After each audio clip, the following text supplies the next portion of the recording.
are going to see control structures from chapter 6. First control structure ஓட ஒரு small introduction பார்க்கலாம். இப்போ எந்த ஒரு ப்ரோக்ராம் எடுத்தாலும் அதில் சம் செட் ஆஃப் ஸ்டேட்மெண்ட்ஸ் இருக்கும் அப்படி தானே. இப்போ அந்த ஸ்டேட்மெண்ட்ஸ் எல்லாமே எக்ஸிக்யூட்டபிள் ஸ்டேட்மெண்ட்ஸ். நம்ம எக்ஸிக்யூட் பண்ணாத ஸ்டேட்மெண்ட் எதுவுமே நம்ம எழுத போகிறதில்ல. So it is all executable statements. இந்த ஸ்டேட்மெண்ட் எல்லாமே ஒரு ஆர்டரில் தான் என்ன ஆகும், எக்ஸிக்யூட் ஆகும்.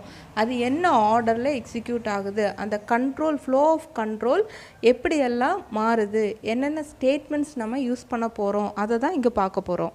இந்த சாப்டரில் 3 டைப்ஸ் ஆஃப் கண்ட்ரோல் ஸ்ட்ரக்சர்ஸ் பார்க்க போகிறோம். First one is sequential, second one is alternative or branching, third one is iterative or looping.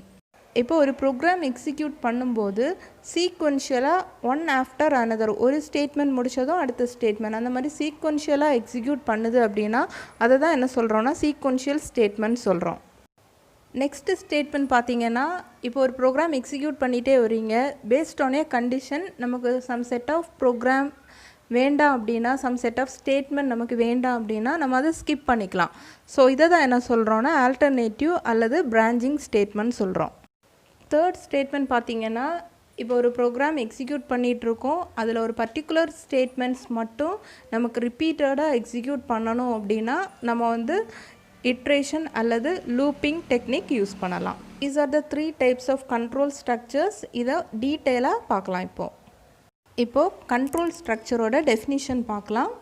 A program statement that causes a jump of control from one part of a program to another is called control structure or control statement. அப்படின்னா ஒரு program execute பண்ணும்போது அந்த statement ஏதாவது ஒரு ஆர்டரில் execute ஆகிட்டே வரும். இப்போ ஒன் பார்ட் ஆஃப் த ப்ரோக்ராம்லேருந்து இன்னொரு பார்ட் ஆஃப் த ப்ரோக்ராமுக்கு நம்ம ஜம்ப் பண்ணி போகிறத தான் கண்ட்ரோல் ஸ்ட்ரக்சர்னு சொல்கிறோம், by means of any condition. இதுக்காக தான் நம்ம இட்ரேட்டிவ் ஆர் பிரான்ச்சிங் ஸ்டேட்மெண்ட் இந்த மாதிரி நம்ம யூஸ் பண்ணுறோம்.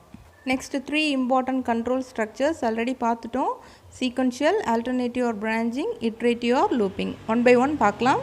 First one is a sequential statement. A sequential statement is composed of a sequence of statements which are executed one after another. That is, a program contain a sequence of statement. அப்படி தானே ஒரு ப்ரோக்ராமில் sequence of statements இருக்கும்.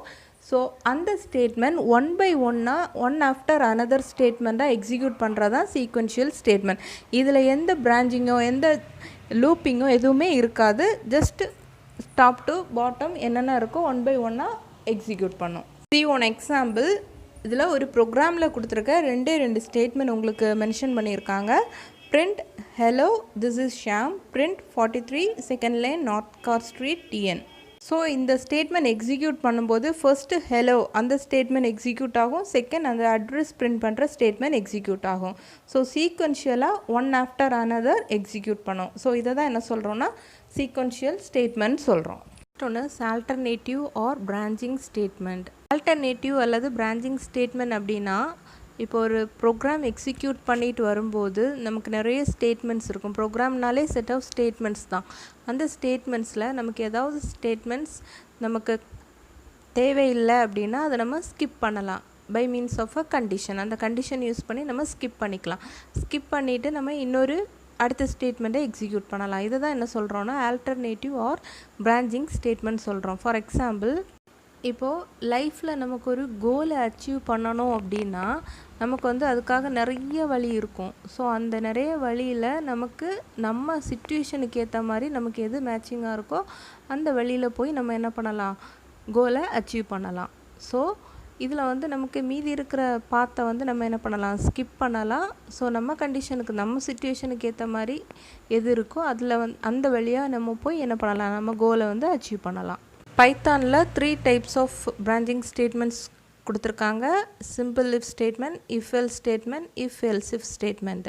First ஒன்று simple if statement. Simple if statement நமக்கு இருக்கிற எல்லா decision making statement, that is branching ஸ்டேட்மெண்ட்லேயே ரொம்ப வெரி சிம்பிள்.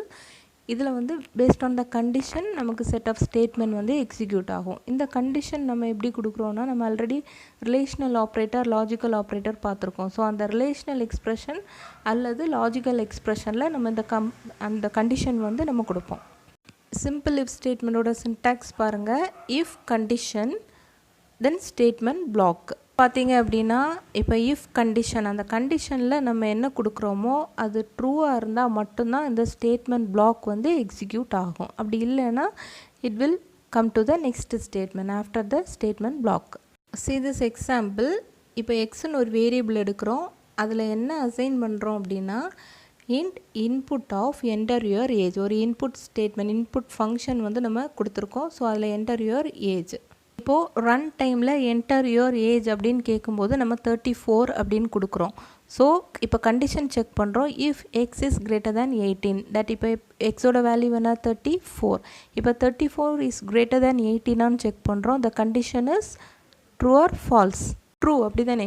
ஸோ நமக்கு என்ன பிரிண்ட் ஆகும், நமக்கு என்ன அவுட்புட் கிடைக்கும், you are eligible for voting. அது வந்து நமக்கு அவுட்புட்டாக கிடைக்கும். சப்போஸ் உங்களோட ஏஜ் வந்து 16 அப்படின்னு கொடுத்தீங்க அப்படின்னா உங்களுக்கு என்ன ஆகும், கண்டிஷன் வயலேட் ஆகும். So it will come out of the statement.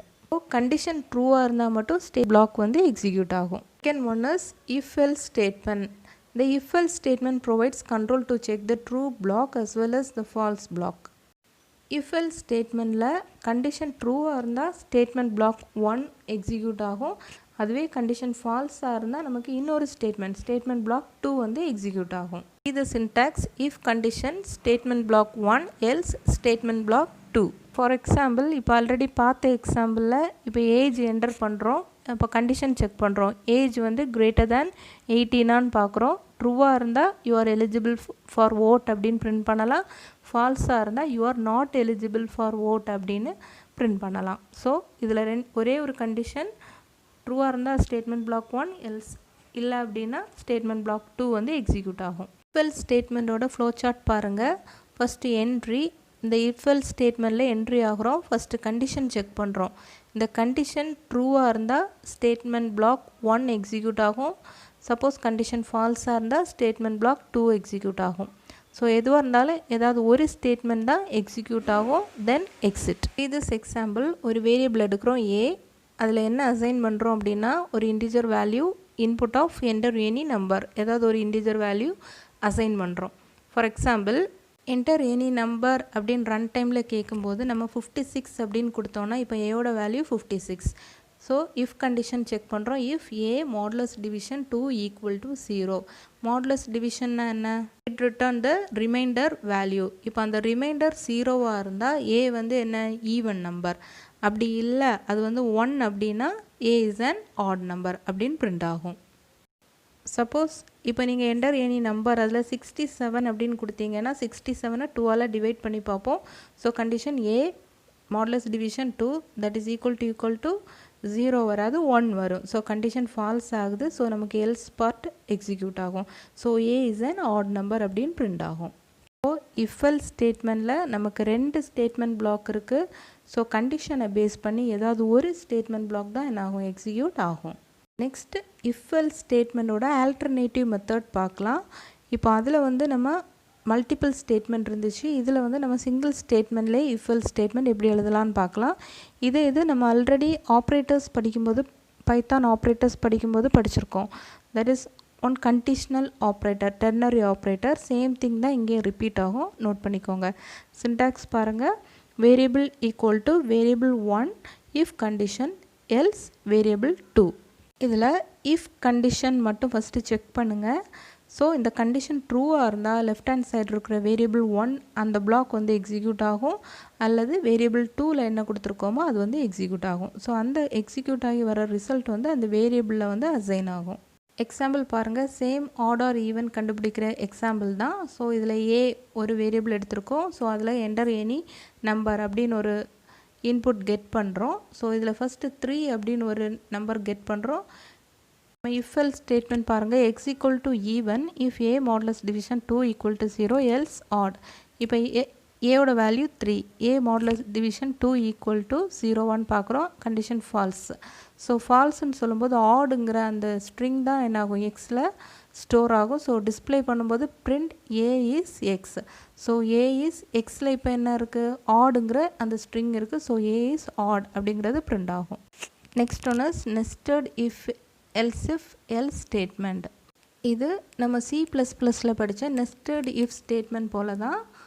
இதில் வந்து ஒரு if else ஸ்டேட்மெண்ட்டுக்கு உள்ள இன்னொரு if else ஸ்டேட்மெண்ட்டை கொண்டு வரோம். That is called as nested if else statement.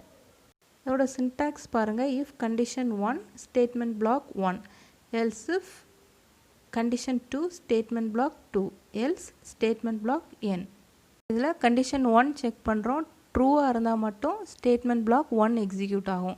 Suppose condition 1 false அப்படின்னா கண்டிஷன் 2 வந்து எக்ஸிக்யூட் ஆகும். ஸோ கண்டிஷன் 2 ட்ரூவாக இருந்தால் ஸ்டேட்மெண்ட் பிளாக் 2 வந்து எக்ஸிக்யூட் ஆகும். இப்போ ரெண்டு கண்டிஷனுமே ஃபால்ஸ் அப்படின்னா எல்ஸ் பார்ட்டில் இருக்க பாருங்கள் ஸ்டேட்மெண்ட் பிளாக் n அது வந்து எக்ஸிக்யூட் ஆகும். It's a flow chart for if else statement. இப்போ இதில் பார்த்தீங்கன்னா ஃபஸ்ட்டு இஃப் கண்டிஷனில் இருக்க டெக்ஸ்ட் எக்ஸ்ப்ரெஷனை வந்து நமக்கு எக்ஸிக்யூட் பண்ணுறோம். கண்டிஷன் ட்ரூவாக இருந்தால் பாடி ஆஃப் இஃப் அந்த ஸ்டேட்மெண்ட் பிளாக் 1 வந்து எக்ஸிக்யூட் ஆகும். இப்போது கண்டிஷன் 1 ஃபால்ஸாக இருந்தால் கண்டிஷன் 2 வந்து எக்ஸிக்யூட் ஆகும். ஸோ கண்டிஷன் 2 ட்ரூவாக இருந்தால் ஸ்டேட்மெண்ட் பிளாக் 2 அதாவது எல்ஸ் இஃப்பில் இருக்கிற அந்த பாடி ஆஃப் த பிளாக் வந்து எக்ஸிக்யூட் ஆகும். இப்போது கண்டிஷன் 2 ஃபால்ஸ் அப்படின்னா நமக்கு ஸ்டேட்மெண்ட் பிளாக் n வந்து எக்ஸிக்யூட் ஆகும். See this example for nested if statement. இப்போ இதில் பார்த்தீங்கன்னா 2 மார்க் கெட் பண்ணுறோம். m1 m2 அப்படின்னு 2 மார்க் கெட் பண்ணுறோம். அதோட ஆவரேஜ் கண்டுபிடிக்கிறோம். That is average equal to m1 + m2 divided by 2. இந்த ஆவரேஜை நம்ம செக் பண்ணுறோம். ஸோ மேலே ஒரு டேபிளர் காலம் கொடுத்துருக்காங்க பாருங்கள். ஆவரேஜ் இந்த ஆவரேஜ்லேருந்து இந்த மார்க்லேருந்து இந்த மார்க் வரைக்கும் இருந்துச்சு அப்படின்னா கிரேட் ABCDE கொடுத்துருக்காங்க. ஸோ இந்த ஆவரேஜை தான் நம்ம இப்போ நெஸ்டட் if else ஸ்டேட்மெண்ட்டில் கண்டிஷனில் கொண்டு வரோம். ஸோ இதில் நம்ம எத்தனை கண்டிஷன் கொடுக்குறோம், நமக்கு எத்தனை ஆவரேஜ் இருக்கோ அவ்வளோ கண்டிஷன் கொடுக்குறோம். அதர்வைஸ் லாஸ்ட் எல்ஸ் பார்ட் என்ன இருக்கும், கிரேட் ஈங்கிறது பிரிண்ட் ஆகும். So first average is greater than equal to 80 and above. That is average is greater than equal to 80 அப்படின்னா கிரேட் ஏ அப்படிங்கிறது பிரிண்ட் ஆகும். ஸோ இந்த மாதிரி எல்லாமே செக் பண்ணிவிட்டு இப்போ எதுவுமே இல்லை அப்படின்னா லாஸ்ட் என்ன else part great is equal to e அப்படிங்கிறது பிரிண்ட் ஆகும்.